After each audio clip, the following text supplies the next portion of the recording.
to our upcoming invited lecture by Stephan Lessenich, I'd like to invite Professor Anindya Purokayastho for a formal introduction. Yeah, thank you. So Stephan is already with us. Once again, thank everyone, the previous panel. My apologies and our apologies to Madhurima and to Moshe because we couldn't take more questions for them. But I'm sure that the course will launch and other times we can have the conversation. Really sorry for it. That said, our speaker now is Professor Dr. Stephan Lessenich. He is currently the director of the Institute for Social Research, which was known as the Frankfurt School. So he holds the chair that once upon was held by none other than Matt Horkheimer and others. And he's a professor of social theory and social research at the University of Frankfurt, and he's member of the Research Council of the Institute for Social Research.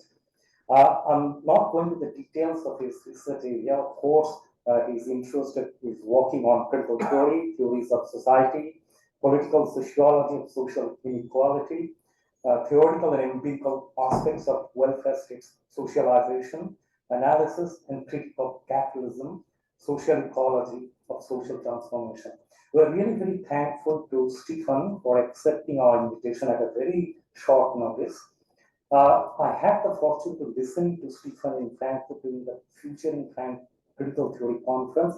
It is really interesting that he delivered the inaugural lecture there on the 100 years of the Frankfurt School. And we also requested him to deliver similar kind of lectures today for this conference, and he agreed.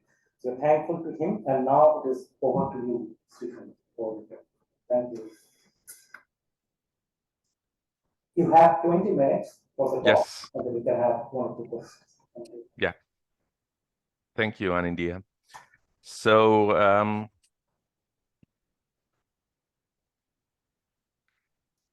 good morning here in Frankfurt terms.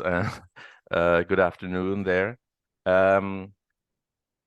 I'm happy to be here. First of all, I want to thank the organizers and especially to Anindya very much for the kind invitation to join this conference and to contribute to its impressive program.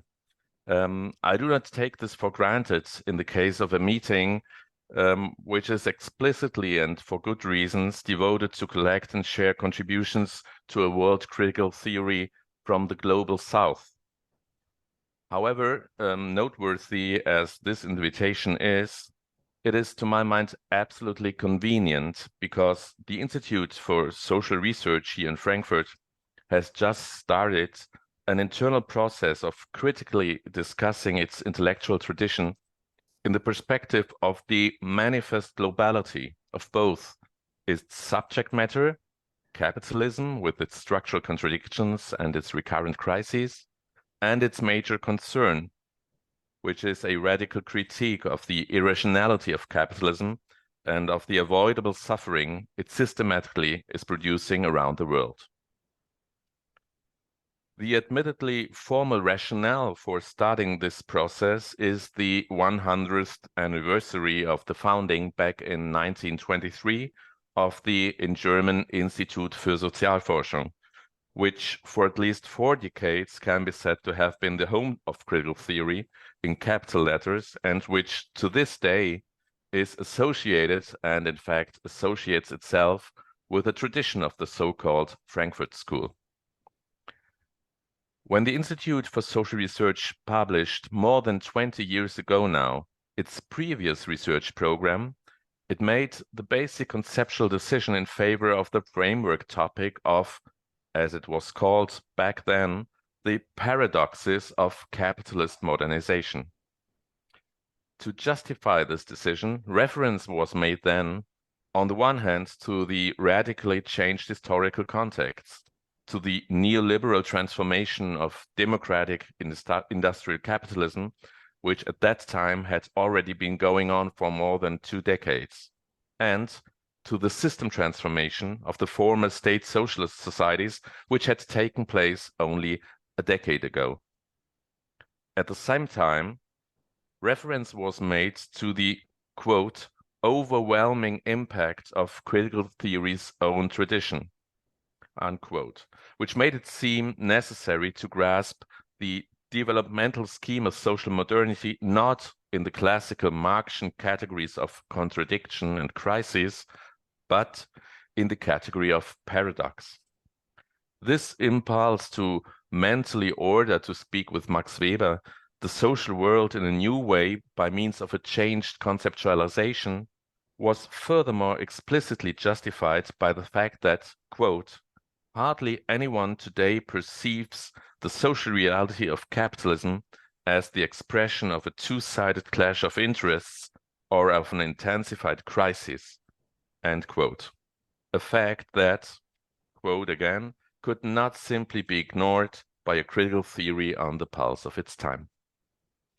Now, today, it seems as if the categories of contradiction and crisis, formally understood as theoretical and intellectual ballast, are not at all outdated.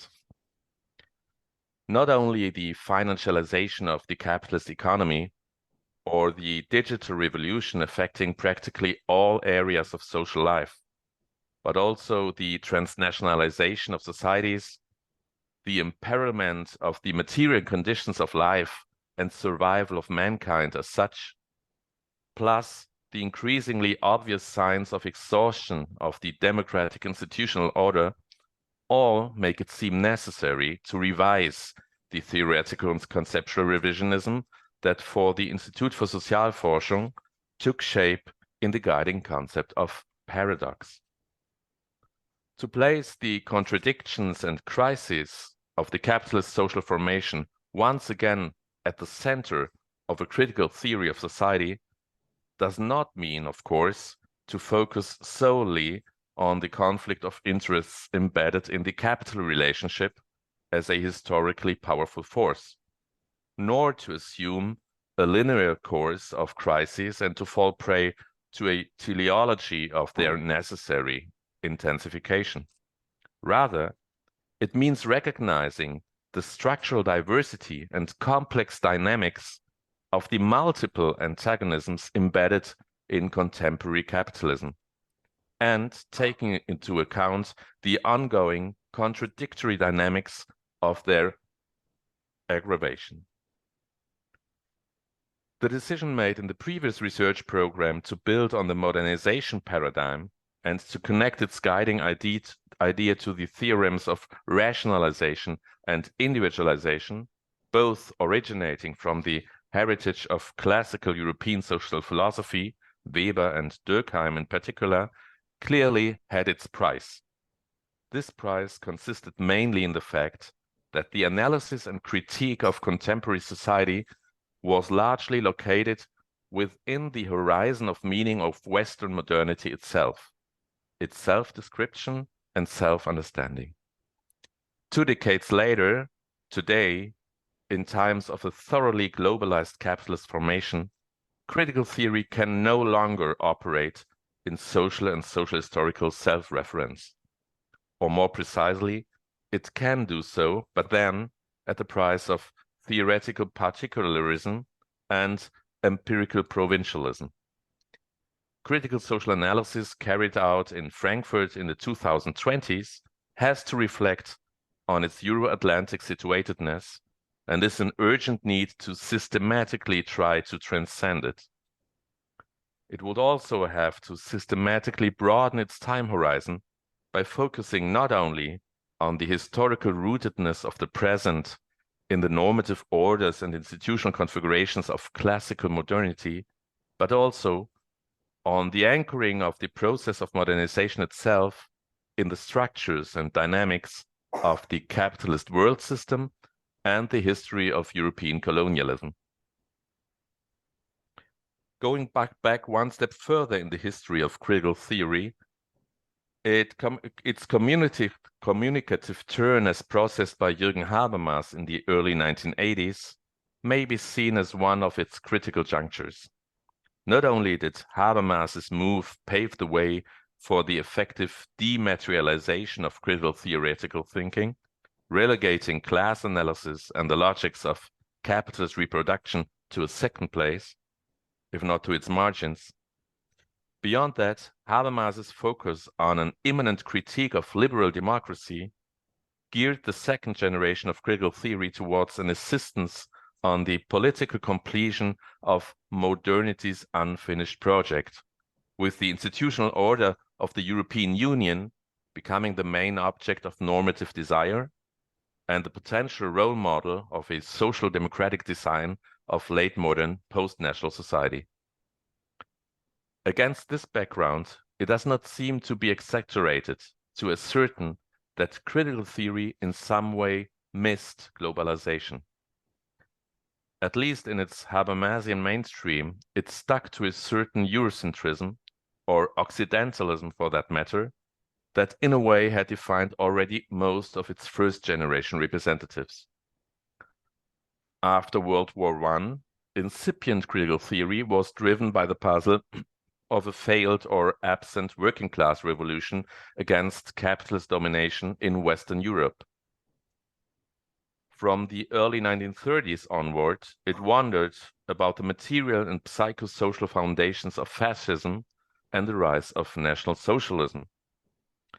After 1945 and for more than 2 decades until the students' movement in the late 1960s, it was driven by the question if democracy could take hold more than only formally in post-fascist Germany, or, moving beyond that particular question, what the potential for social emancipation might be after reason having turned into myth and destruction.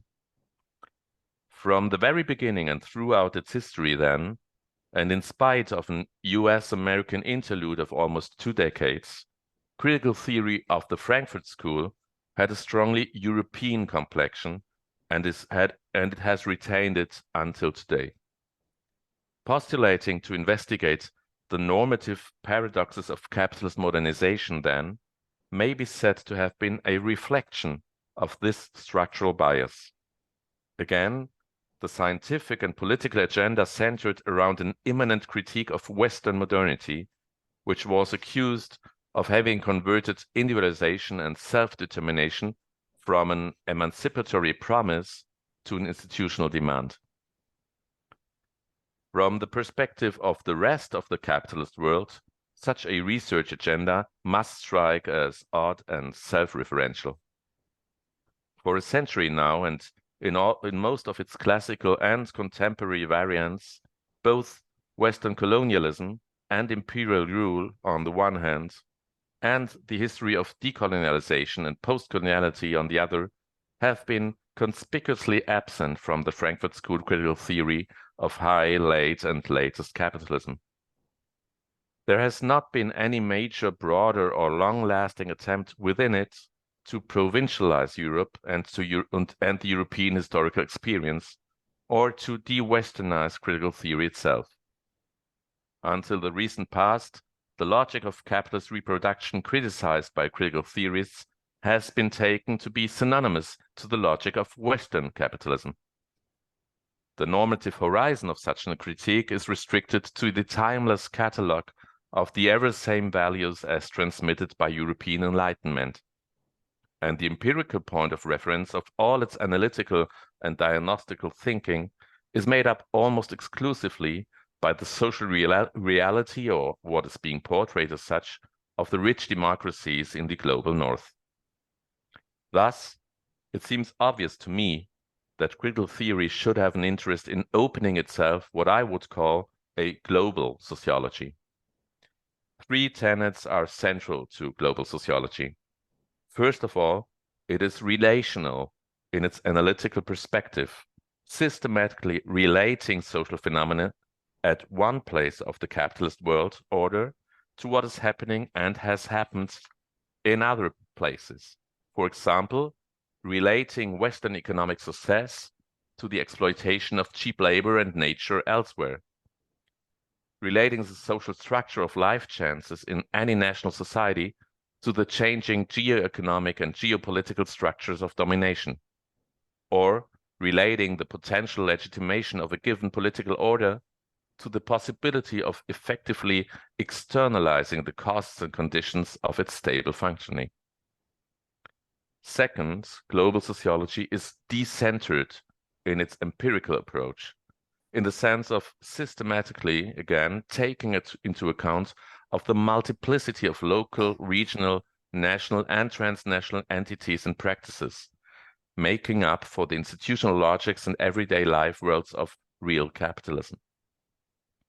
Third, global sociology is networked in its professional praxis, connecting research from around the globe in a, as far as possible, given the circumstances and their unequal positionings, cooperative, non-competitive community of researchers engaged in the critical reconstruction of capitalist reproduction in the global age. Especially with regard to this third characteristic, real existing global sociology still falls short of the ideal type, because global sociologists tend to be individualized, sectoralized, and/or nationalized by force of the political economy of the academic field. Endeavors like this conference you're organizing, assembling critical theorists from 5 continents, surely lead the way. But yet, there is still a good stretch to go. However, this path definitely has to be taken, and it needs a critical theory that is reflexive of its historical roots on 2 grounds.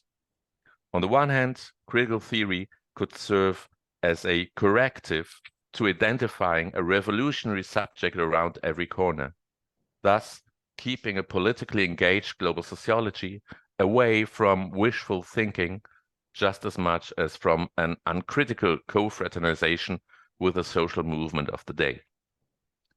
On the other hand, critical theory could effectively reassure global sociology that it is capitalism in all its varieties that is at the core of the social crises and societal contradictions we are witnessing today.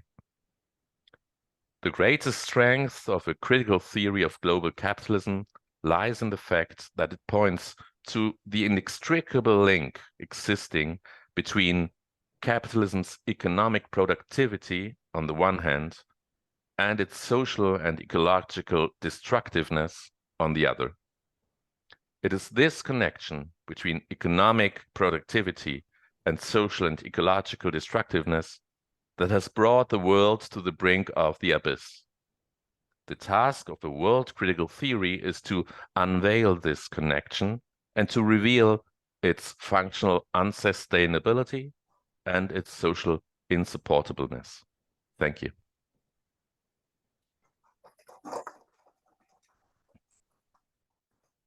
Thank you so much, Stephan.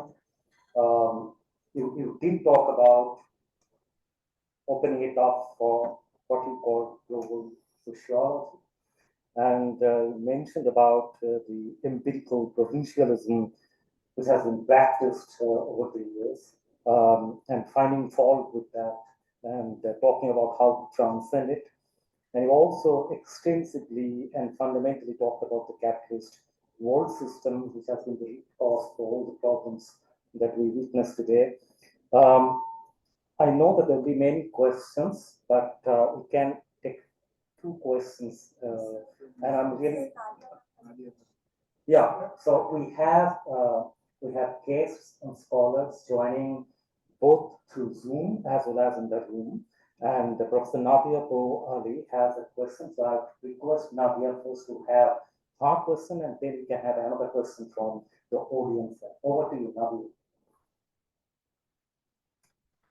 Thank you, Stephan, for that. It's I somehow the first part of what you say about critical theories, kind of the limits within the Frankfurt School in terms of its Eurocentrism, as you described it, and you know, this is all something I would agree with. I think my question to you is perhaps about the path forward. So why would you think of global sociology given, I mean, all the critiques that we've already had about the neo-Kantian version of Marx that undergird or underline the kind of Frankfurt School account of society. I think here of someone like Gillian Rose and others, in the sense that the kind of, I mean, here I would like you perhaps to elaborate more on what understanding of sociology you may have, but this kind of the neo-Kantian approach to sociology that somehow reproduces the antinomies of that, reproduce so much of the existing contradictions of the social forms of capital. So the question would be, in the sense that critical consciousness under a neo-Kantian framework is kind of underlined by the very social forms it seeks to critique, precisely because it lacks an account of mediation, a kind of a Hegelian, perhaps Marxist Hegelian account that is more speculative, that has a dialectical understanding of mediation, of social forms with values and validities and norms and so on. So I guess my question is, I'm absolutely with you on the kind of first half, perhaps, of what you're saying in your talk, but why return again to neo-Kantian account of society after also all the sustained critiques that we've had in terms of being in itself part of the shortcomings of the Frankfurt School's account of, or its ability to engage with kind of global forms of whatever life forms in relationship to social forms. It's a big question, but I mean, I would really be interested to hear what you have to say about it. Yeah, a really big question. Thank you very much. Well, it all depends on the vision and conceptualization of global sociology you have.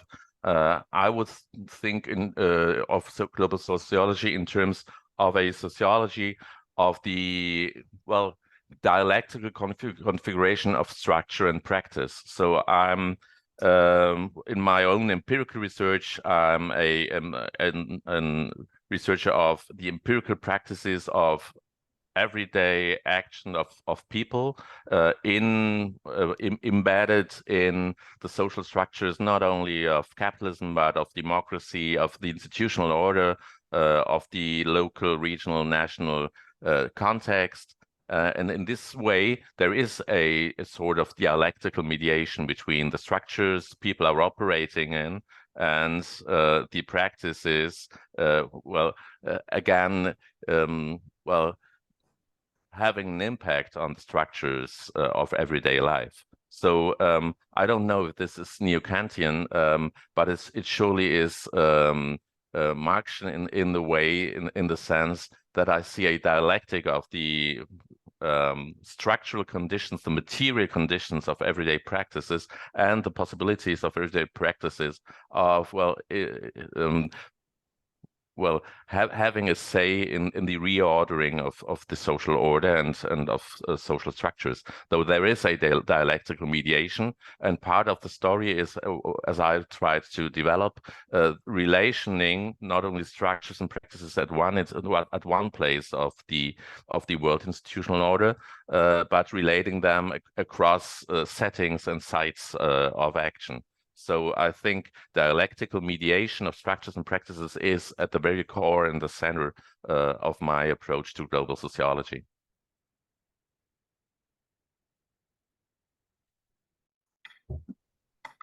Thank you very much, Stephan. Actually, I was thinking that you pointed out about paradoxes and even about contradictions. Critical theorists talked about or thought about paradoxes. Very interesting, and I think that I would like to hear about that in a much more elaborate manner if we can. But my specific question right now is about another kind of coinage, which is been made by Michael Buraway, and it's now quite popular, with public sociology.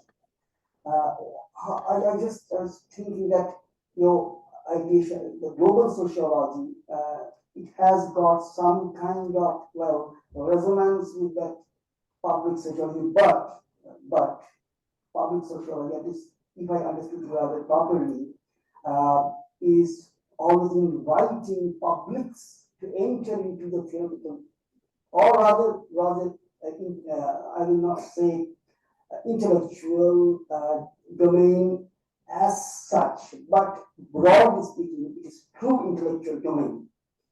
How could be the critical theorists right from the beginning, starts with that intense philosophical theorizing.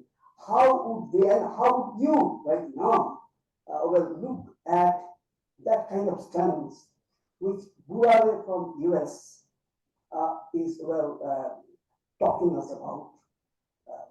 Is making the sense, making the word in public sociology, and it has a resonance with public nature of science also, which is very, but with very different connotation, because public nature of science is well concentrated among the scientists, but whereas public sociology is not limited to the scientists or social theorists alone. That is precisely the question. I hope I got to the question.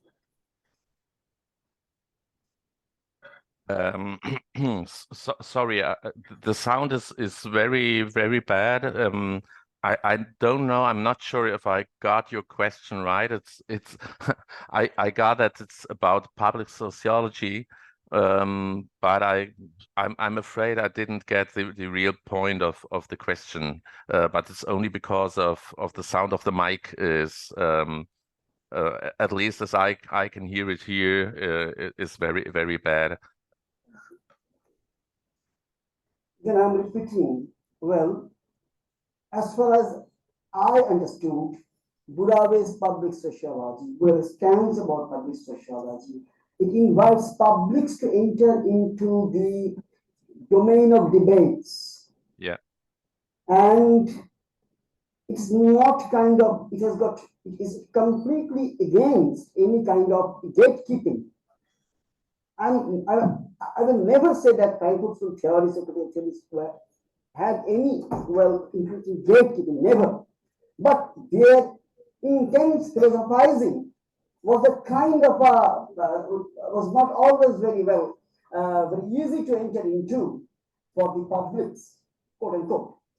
Now, how would critical theories today view Buddha's stance? It is also about globalizing, one kind of globalizing.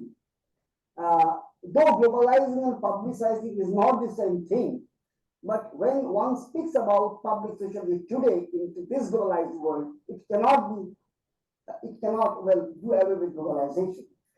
Therefore, to be very precise, my question, or rather my request, you to enter into that point, what would be the critical theories today's stands about, that kind of opening up of the domain as Burawe thought by, coining the word or phrase public sociology. Am I audible now? I think. Well, I'll give it a try. I didn't talk about public sociology, but certainly I'm one of of the active members of the public sociology community in Germany, and I just published together with 3 colleagues a handbook on public sociology. So I'm really in this field and interested in the development of methods and methodology of integrating publics, extra academic, non-academic publics into social research and critical theory building. So what I would think public sociology is about, public sociology in the first place is a local endeavor, which is to integrate local publics into the questions, the problematizations of social research, not in the sense of informing people or giving them certain epistemic conceptions and resources at hand, but integrating in the publics, the extra academic public, into the very process of asking questions, of problematizing the social world, and then operationalizing these everyday visions and practical theories of social reality into the design of research projects and research programs. And that is in part what we are trying to do with the research perspectives we are developing now here at the Institute for Social Research. And then in global terms, or in transnational terms, better speaking, it would have the aim would be to have a network of local epistemic communities of public sociology and to have an interchange and a relationing of these local academic and extra-academic public sociology communities. And I'm not sure how the institutional frame of such a multi-local networking of local epistemic and research and public sociology communities could look like. But I think the aim would be to spell this network of local communities around the globe. Thank you. Thank you. Thank you. Thank you.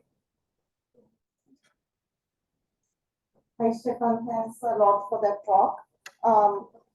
Can you hear me? Yes. Yes. Okay.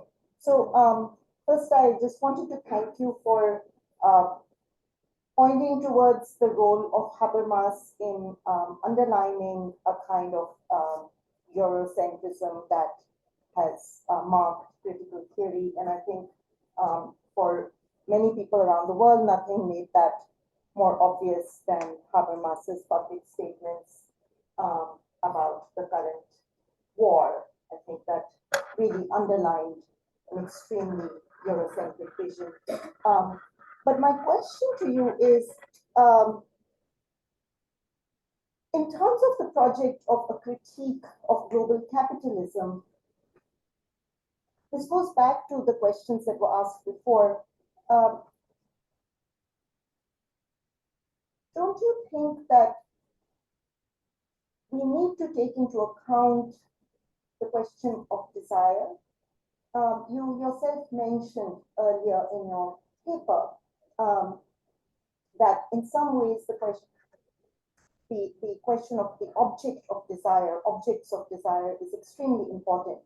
So my question is, can a field that if it remains empirical, if it remains in the terrain of the immanent, can it address really these questions of desire, without which I feel an understanding of, the way capitalism is functioning today and the way even, I would say, fascism is functioning today, remain sort of incomprehensible. Thanks. Yeah, sure. Absolutely, you're absolutely right. Thank you for your question. I think that the stabilization of the global domination order, the capitalist order, is an effect not only of material interests of people in certain positions, but there is an effective bind which binding people to the reproduction and stabilization of a unjust and asymmetric social order. I think in my vision of why the reproduction of, as I call them, externalizing economies in the global north, why their social reproduction is functioning quite well, despite of all the negative effects it has, not only in ecological terms, but in social terms, in economic and political and juridical terms.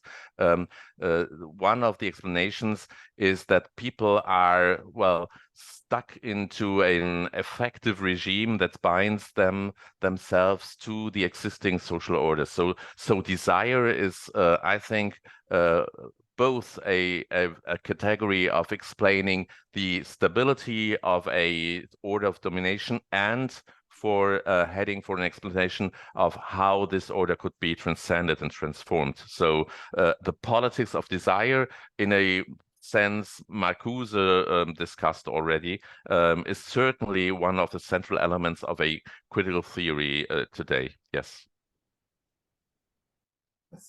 Yeah. It's just almost similar sort of thing that Simona raised. Yeah, I mean, we all know about the Lessenich rules and those works. So, I mean, desire and this materialist understanding that you are also raising, they need not to be seen as separate categories, perhaps. I mean, the present state of, I just wanted to know the present state of, research over there.